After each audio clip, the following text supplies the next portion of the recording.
Hello everyone, my name is Dr. Joel Rosen. I am the Adrenal Fatigue Recovery Ninja, and I want to welcome you back to another edition of your Adrenal Fix. I'm really excited to talk to you today because today we're going to be talking about adrenal fatigue, fear, stress, and cortisol. So these are the type of people that get overwhelmed very easily.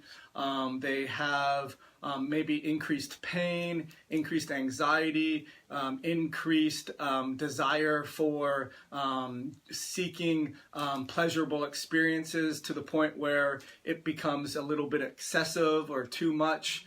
And it's really going to be an awesome topic for you guys today. So it comes from a book called The Hacking of the American Mind.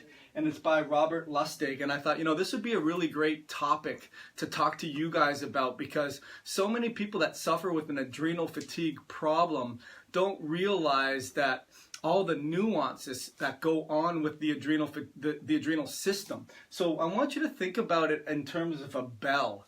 And think about the adrenals are sort of the alarm system. Like Dr. Hans Selye used to say, there was the alarm, the resistance, and sort of the fatigue, or the burnout, or the exhaustion. But I like the alarm system in terms of it notifies your body that it's undergoing stress.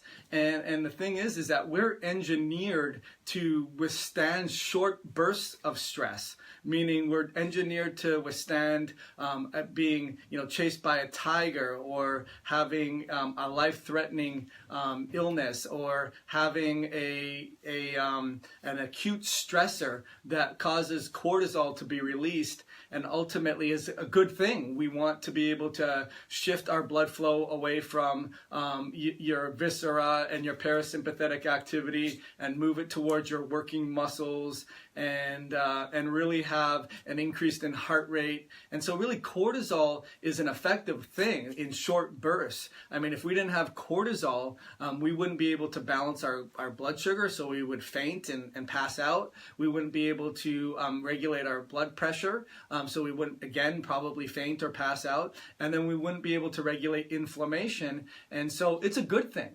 However, the problem is that inflammation and the environment that we live in is one of those things where it's a chronic stressor. It's one of those things where we're chronically being stimulated, and the HPA axis is chronically sounding and going off. So again, with some of these Facebook Lives that I'm doing, I can see that it's live, but I can't see that there's anyone watching this, and I don't think that's true. I know most people are watching this, so or maybe there's just one person watching it. But if you would, if you're here, I would love to have a heart or a like, because it always lets me know that, number one, I'm getting a little love, but number two, that someone's out there and they are listening and my feed is working, because I don't want to record this for a 20-minute session and then not have anyone here. So anyways, what I did want to first talk about is the fact that the adrenals and the cortisol is really is a bell, in terms of it lets the body know that it has to prepare for stress. It has to increase blood flow. It has to regulate glucose. It has to make sure our blood pressure is working well, our electrolytes are balanced, and we're settling down inflammation. But over time, what ultimately happens is that breaks down. And the HPA axis breaks down, and then we have all of this sequelae of breakdown in the body, to the point where we're exhausted, we're burnt out, we crash in the middle of the day, we don't handle stressors the same way, we get anxiety and heart racing, and we're not able to lose weight, and we can't focus, we can't concentrate, and then we go to the doctor and they tell us there's no such thing as adrenal fatigue on the one hand, or we go to the doctor and say, hey, let's just do a cortisol test and it's normal, and then you go to the endocrinologist, and then you go to the neurologist, and you go to the the anesthesiologist, whatever you go to, and they're all telling you that you're crazy, there's nothing wrong. So I think it's really good. I got a lot of stuff going on in this diagram, and really I want you to think about a couple new things, because really that's my goal, is to educate you and have you go, aha, that makes sense. I feel that too. That's why I'm the ninja. I'm the adrenal fatigue recovery ninja. So think about the amygdala. So the amygdala is in the brain, and it's really a walnut-sized structure that is the structure that perceives the threat. And so let's say we have a major stressor, and it perceives that threat. What it does is it activates the sympathetic nervous system. And what that does is that creates a direct stimulation of the inner part of the adrenals, and that releases adrenaline, and that causes that fight or flight mechanism. But then what it does is it also tells the hypothalamus, hey, you got to go tell the pituitary to tell the adrenals to bring them back down. And that's what cortisol does, is it's a delayed hormone where you already are in that fight or flight mode, and cortisol is going to return you to baseline, and it's going to help settle down that blood pressure and sort of open up the blood flow back to where it should go to. And then what happens is that adrenals will then tell the hypothalamus, okay, you can turn off now, and you can now stop telling the pituitary to tell me to secrete cortisol.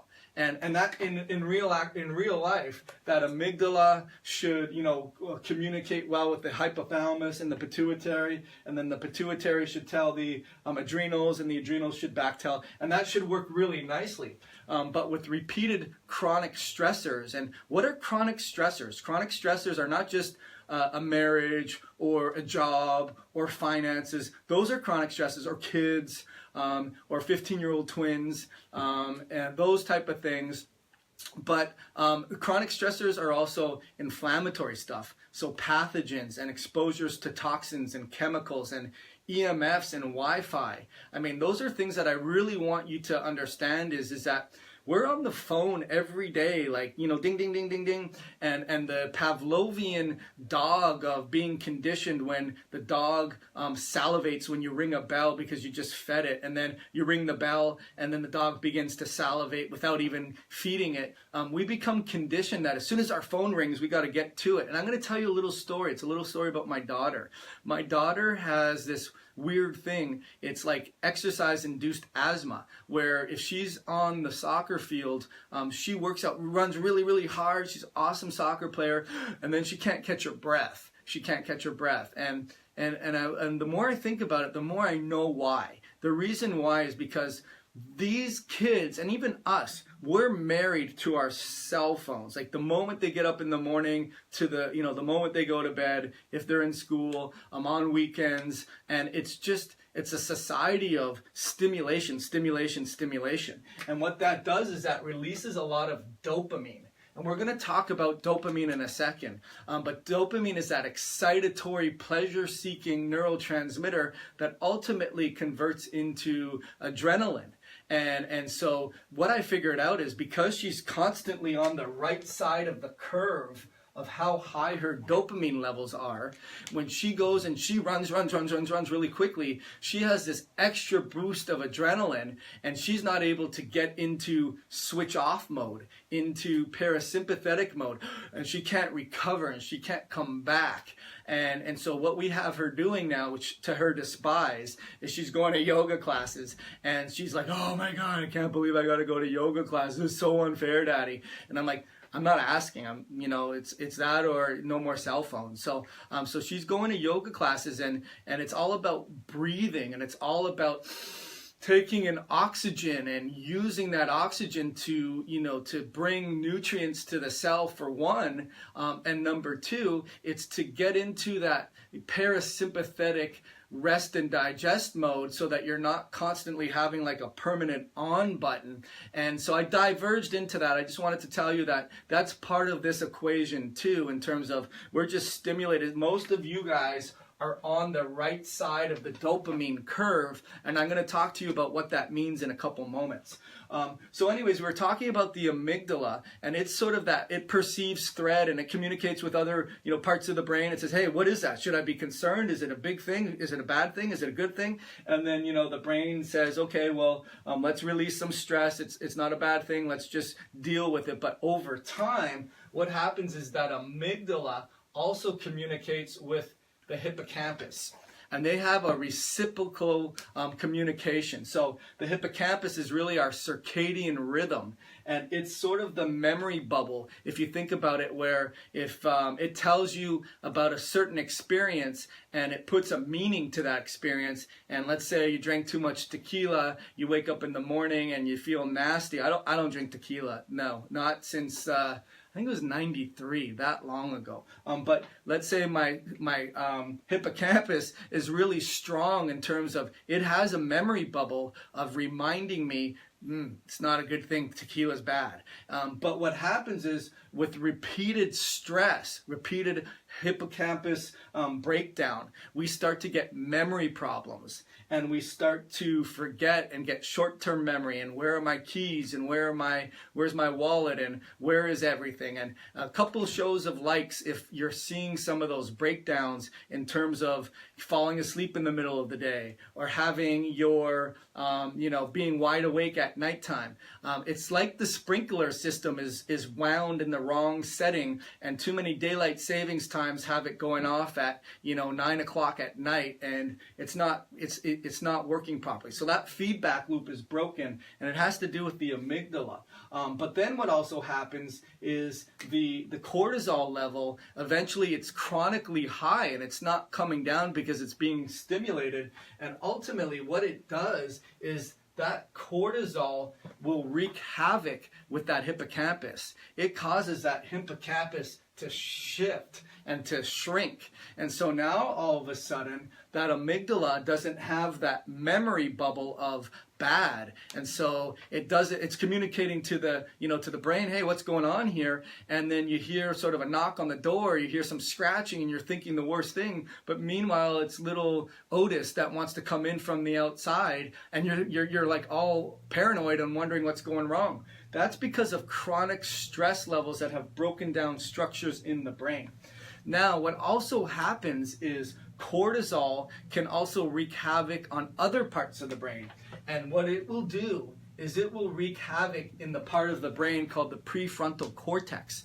And when it wreaks havoc on the prefrontal cortex, what ultimately happens is that's your executive function. So that's your rationale. That's your immediate gratification versus delayed gratification. So let's say you get super angry. Someone took your parking spot, and instead of delayed in terms of not feeling bad or guilty about something you said, you just blurt out, hey, asshole. Excuse my language. Thank you so much for doing it. I mean, it's that executive function or proper sequential thinking, like step 1, do this. Step 2, do that. Step 3, do this. And when you lose that prefrontal cortex, now the inmates are running the farm, and there's nothing to keep that amygdala in check.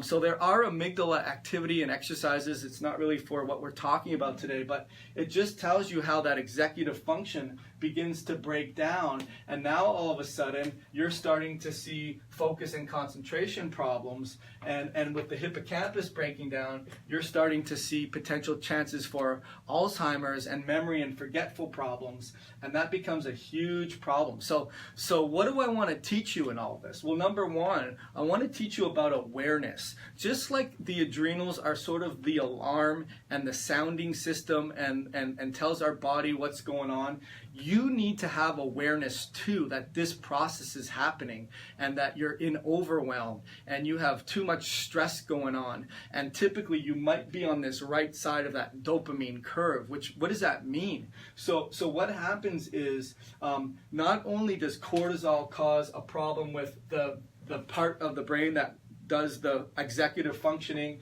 and not only does it have a part of the brain that has the circadian rhythm and memory. And just today I was talking to someone, and they were telling me, well, they don't really process information. Like I'll say something to them, and then it takes a couple seconds to register, and it's not. And they say, "Can you speak up? I didn't hear what you said."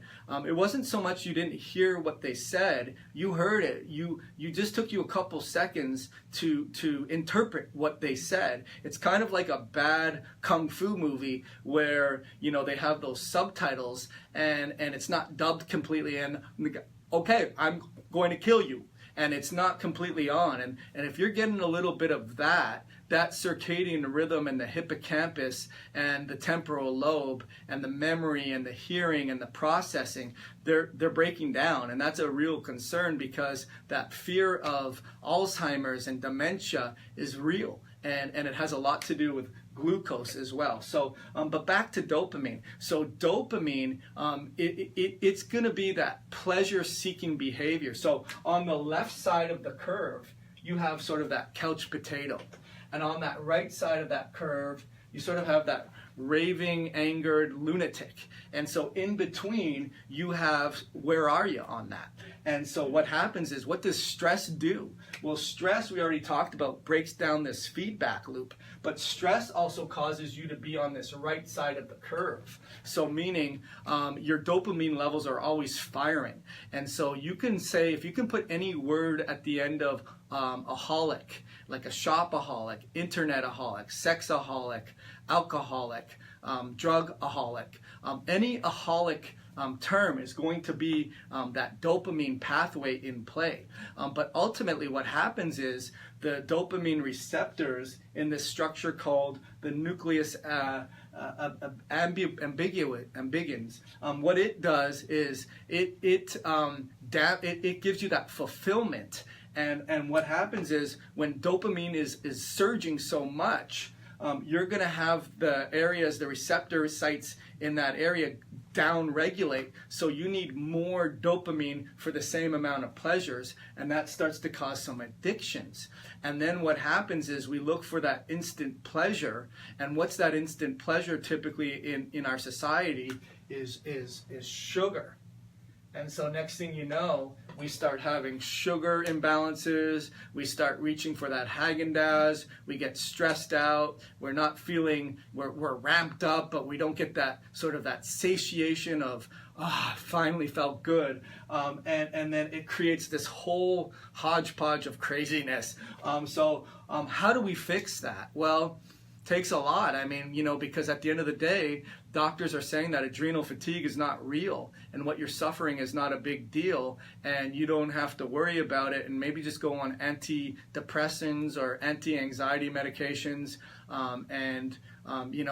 genetic tests have nothing to do with that. And genetic tests, actually, just sort of, and as a side, I didn't want to talk about this today, but another thing that will get someone on that right side of that bell-shaped curve is surging estrogen levels. So let's say you're obese and you're already on this right side of the curve, or let's say you have estrogen dominance, you're probably on the right side of that curve. So typically we'll ask a woman right at ovulation, do you usually feel better, like you're on point and you're like getting things done, or are you like get really irritable and moody and just overwhelmed? And so if that's the case, they're probably already on that right side of the curve, and then at time of ovulation they're having increases of estrogen, and estrogen will drive dopamine, and dopamine will increase with stress too. And that's not even to talk about genetics and having genetic polymorphisms like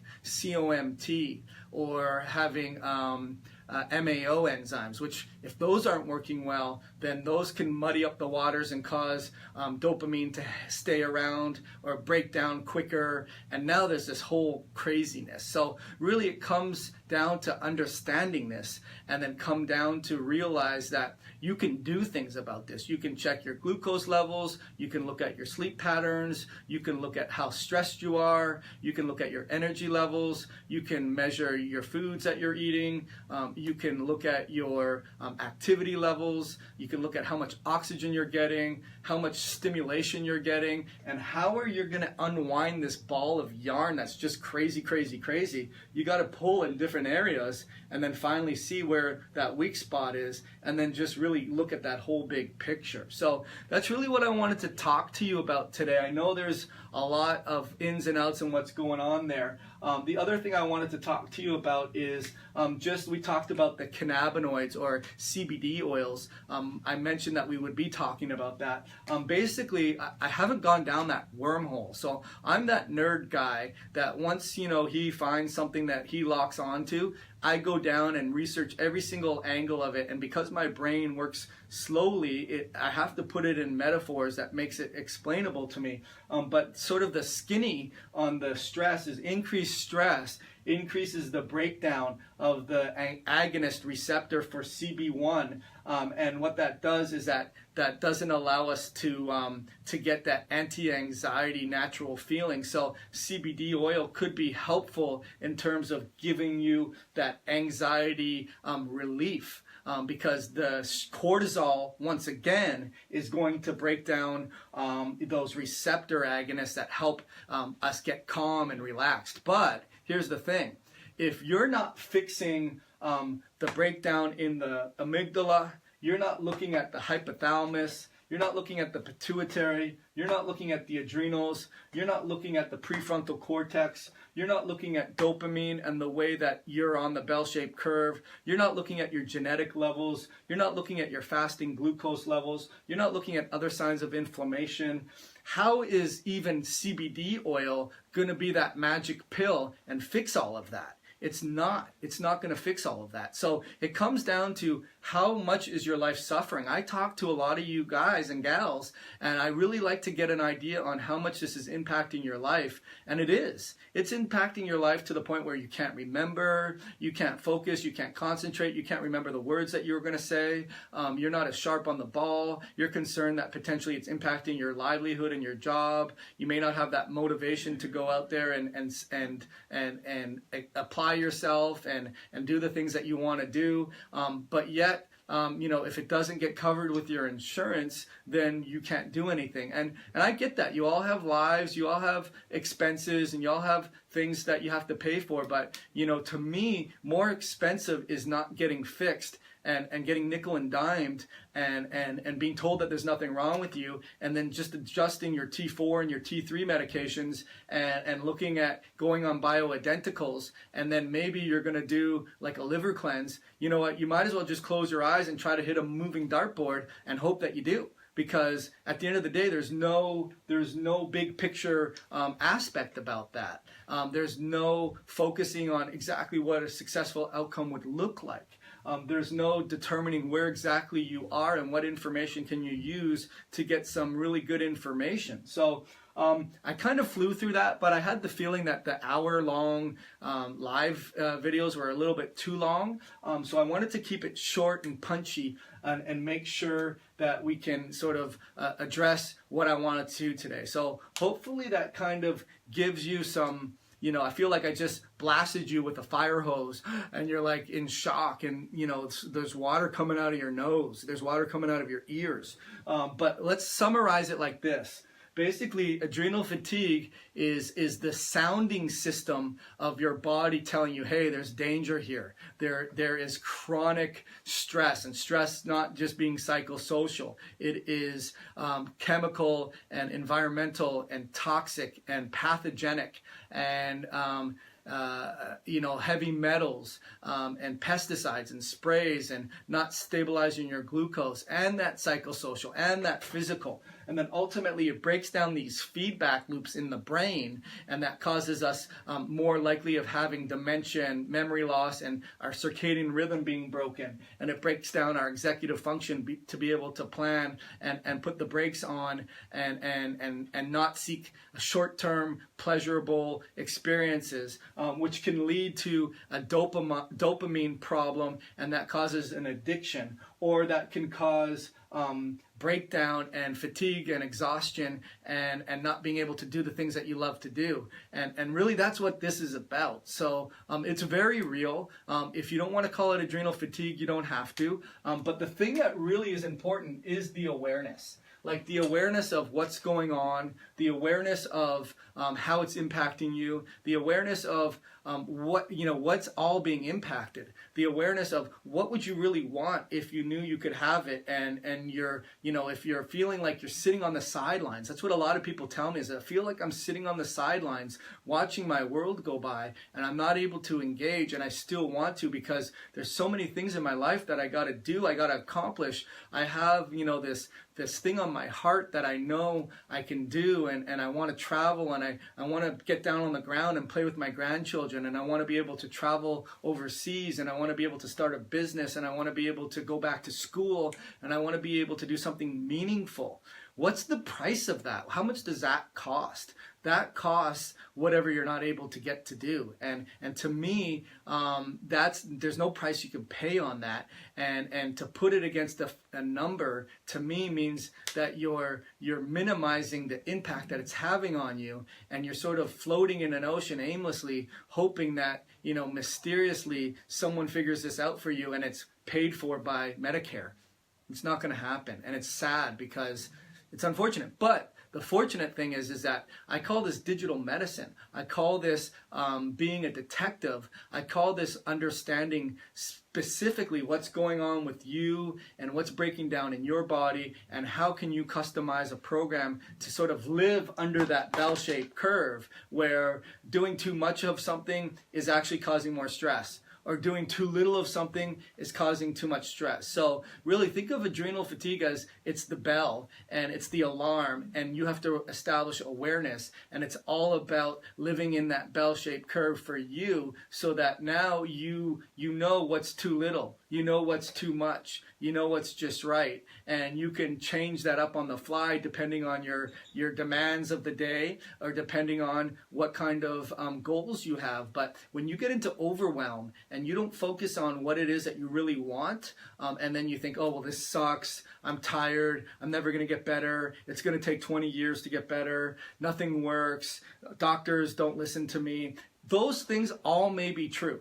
I've been on disability. You don't understand, Dr. Rosen. I've been on disability, and I can't show that I'm getting better, because, at the end of the day, I need that money. I mean, I don't want to, put all the years that I've put into my job and do something that is going to be passionate for me, because I don't have the energy or the capacity. You need to get back and think about what's real and what's important and what do you want out of life, and then have that tenacity and the desire to do it, because the body is very forgiving, and when you put the right frequency above all else, you may be right, you may be 100% accurate, you've had a tough life, you've had crazy things that people wouldn't even dream of thinking of having, you've had problems with physical injuries and traumas and surgeries, and one crazy thing after the next. I hear it, I know you have crazy lives, but what's the solution, and how are you going to get better? And what does feeling crappy and not,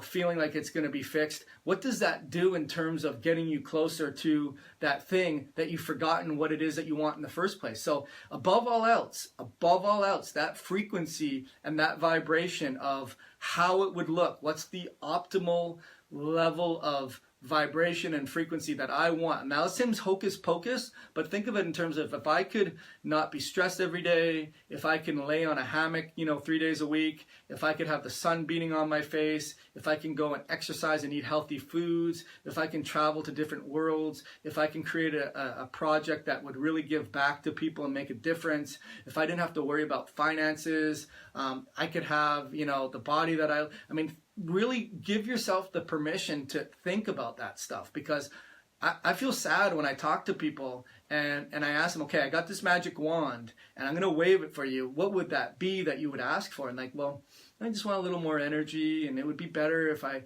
got up and I wasn't so tired after sleeping so long. And I get that you don't feel those things anymore, but then I'll even hear, well, you don't understand, like, if I have that magic wand, I've been tired for so long, and I don't even know what it is that I want. And it's like, I'm not asking that. Like, be open to a whole new vibration, and that will basically, have all of this out of there. and that will fix that. And again, we're not going to sit on top of a mountain and, you know, whistle rainbows and lollipops about how great we're going to feel. But it also, notice the amygdala is in the brain, the hypothalamus, the pituitary is in the brain, the hippocampus is in the brain, the prefrontal cortex is in the brain. All of those things are in the brain. So if your brain's not on the right frequency because of all of these things, then you're not going to get better. You're just not. And no blood test is going to tell you that that's going on. And then all of a sudden you get thrown out and say, sorry, there's no such thing as adrenal fatigue. You're making it up and nothing's wrong with you. So anyways, that kind of gets my blood boiling. So I'll leave it for questions today and see what kind of things you got going on here. And so I'm going to say hello to you guys as well. Oops. So how do we get back to the other side? Well, you recognize, it's a great question, Christine. You recognize that it's going on. You want to know if there's any genetic predispositions for that to know. You want to know what the estrogen levels are at. You also want to know, like, how can you control stress? How can you repair your cell membranes? How can you reduce oxidative stress and help those receptors do a better job? And a lot of the times it's awareness. And I like to tell patients, go on autopilot. I mean, I'm going to give you a confession. I haven't worked out since the end of July.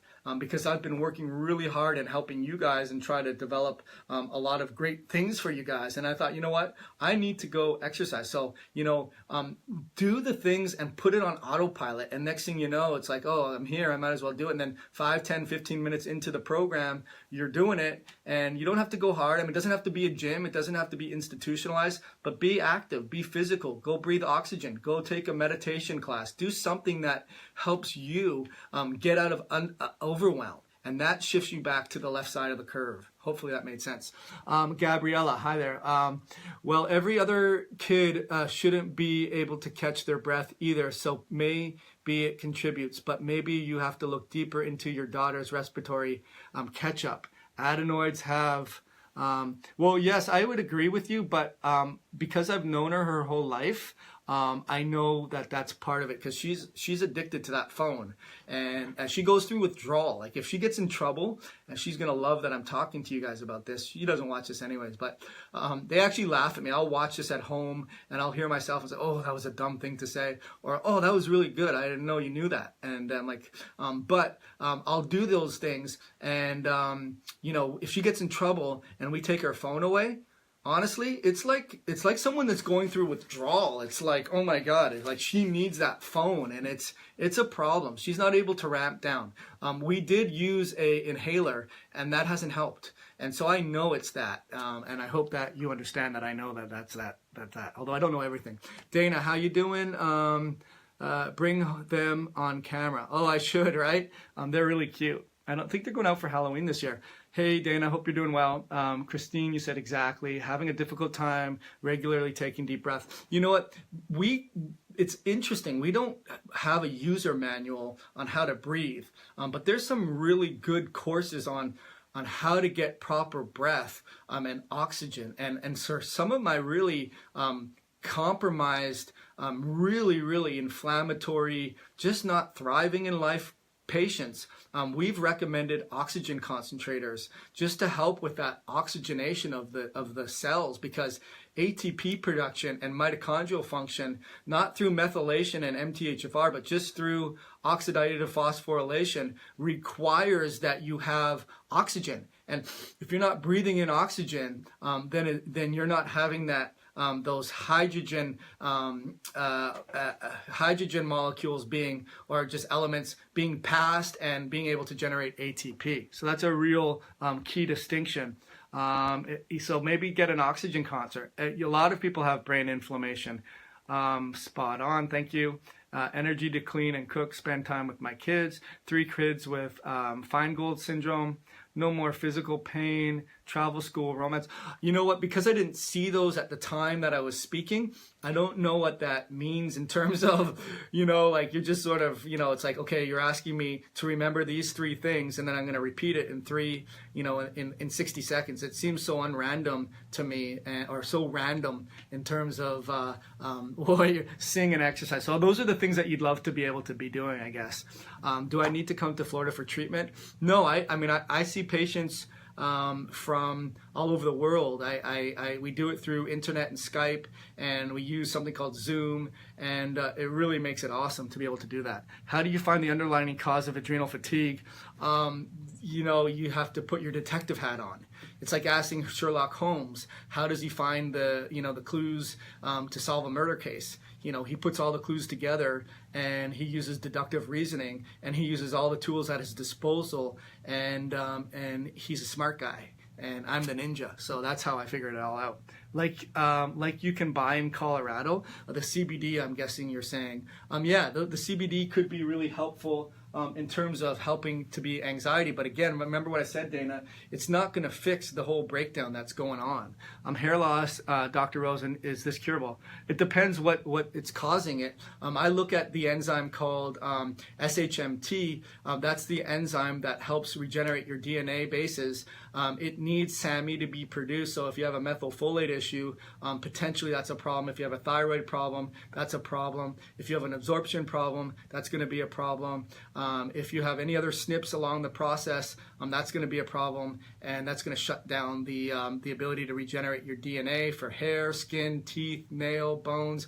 And it's amazing. Most doctors don't understand the genetic component. Just the other day, I had a patient that we're working with, and I will do a workshop on this in terms of the email that they got sent in terms of, homocysteine, when it's low, it doesn't mean very much. And you know what? Oh yeah, it doesn't mean it very much. Let's do an hour talk on all of the things that it means. And it really does mean something. It means you haven't studied, and it means that you're still listening to an 8-track recorder, and it's time to put the ABBA 8-track away. That they have these new things called cell phones, and they have these new things called satellites, and music comes out of the sky from nowhere. And the dinosaur age of homocysteine doesn't mean anything, means that you're not keeping up, and that's a sad thing, because you're putting people's health in your hands, and you don't know half the story.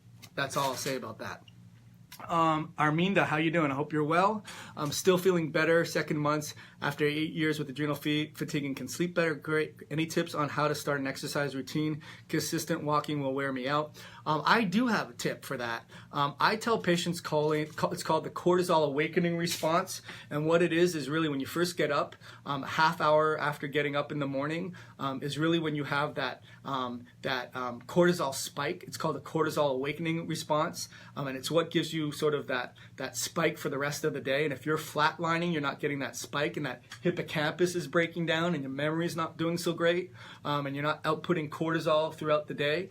We do what's called revving the car. So we'll do like 30 seconds of some kind of activity, whether you're doing like bend over touching the toes, or you're doing like air squats. You do that for 30 seconds and then relax for a minute. Do that again for 30 seconds, relax for a minute, maybe stop after that. And that way you don't crash, and you start getting that cortisol to spike and start doing a better job. Hey, Clay, what about lights involvement in adrenal fatigue? Yes, super important. I think that at nighttime, if you were to start to study the things that will impact you having a better night's sleep, you may find that the blue blocking lights glasses, they got funky now. They don't just have the old ones that the old people used to wear, like as if they're on the ski slopes. I used to always think that was pretty funny, but that can be helpful. You can do that in the day if you're in front of a screen all day long. I think fluorescents suck. I think you need LED lights because there's mercury in those as well. So that's where the weirdo kind of crazy energetic side of me and knowing too much much of something also almost makes you a little bit weird in life, but I do think lights are very, very important. How do you feel about breathing meditation? I think that it's super important, Dana. I think that they have meta-analysis on that, which means they do studies on studies, and they show that above all else, breathing and getting into parasympathetic state can extend your life and can give you a happy, sort of rejuvenated feeling. And there's no small coincidence that some of those Buddhist, monks can control their bodily functions that we always used to think was under parasympathetic control, or that they live to ripe ages, or they are always, so sharp on the ball up to a ripe age, and they don't have all that extra stimulation and buzz going on. I think it's probably one of the best things that you could do to help support your body and help support your recovery. And drug companies hate that doesn't cost any money, or you can't put a patent on that, because if they did, they would, and that's the truth of the matter. So anyways, I think that's all I got for today. I hope I'm getting the hearts again, so that's awesome. I wasn't getting those hearts before, and if I could, I probably would have given you that one with the guy crying, because I didn't feel like I was getting the love, but I am getting the love. I appreciate it. I hope it was really helpful for you guys. And my job as the Adrenal Fatigue Recovery Ninja is to help you wake up from your adrenal fatigue recovery nightmare. And I just really look forward to making a difference in your life. And I really look at this as it's a paradigm shift.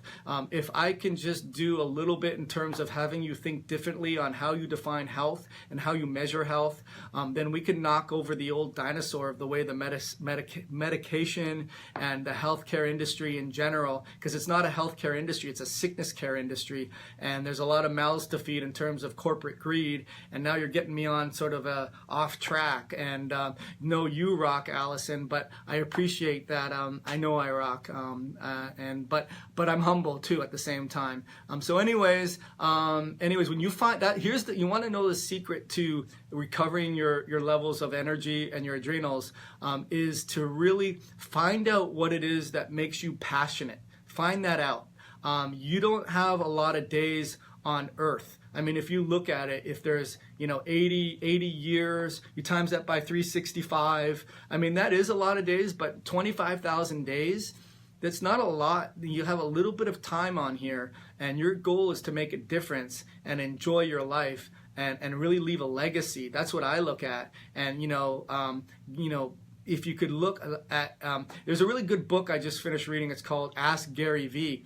And he's a social media guy, and he talks about he lives every day. It's kind of a morbid thing, but as if he's attending his own funeral. And would it make a difference to people? Like, would someone be able to find out that he passed and fly across the country in the middle of the World Series or the Super Bowl and go to Gary Vee's funeral to show their respect? Now, he does that because he just wants to make a difference. So I get the metaphor, the reason why he does that. But I think really what that means is you should be true to your heart. You should be doing something that you enjoy, that you like, that is your true expression. If you're in a passionless job or a passionless marriage, or you have just you're not enjoying what you're doing, then start to flip the switch on thinking of the possibilities of what it could be like. And it doesn't mean to go rogue and go Michael Douglas and stand up in the middle of the freeway and start going ballistic. It means really write down these things, and that has to do with that prefrontal cortex of being beaten down with stress all the time. So the great news is once you start to get to the seam and pull the main thread, then everything unravels. And the bad news is that once it gets together in one little ball, everything gets bad. So it's kind of an all or none phenomena. But anyways, hope that was helpful for you guys today. I enjoy talking to you, and I look forward to our next conversation. Don't hesitate to set up a time for you and I to sit down on the phone and do a troubleshooting session. My goal is just to get to the truth of the matter, find out what's not working, but only do that if you're really, really, really, really serious about trying to solve the problem, because you can't go another day longer without getting better, because you have so much things to accomplish, and doctors aren't telling you anything that you don't already know. In fact, most people tell me they tell their doctor stuff that their doctor doesn't know. So you're not the doctor. You're the patient. You're the person who should be living the life that you've been destined and that's true to your heart and that you can make a difference. And that will invigorate you. Back to the secret is it will invigorate you. It will give you purpose. It will give you meaning. It will be your own little solar system that you can plug into every day and regenerate your batteries because you know you love what you do and you're passionate. And that's what I am, and that's where I am, and that's where you should be. So anyways, I'm signing off for tonight. Have a happy Halloween, and I will see you guys next Tuesday. I'll figure out what we'll be talking about. If you have any suggestions or you want me to talk about a specific topic, let me know and we will. And I look forward to seeing you guys next Tuesday. Have a great evening.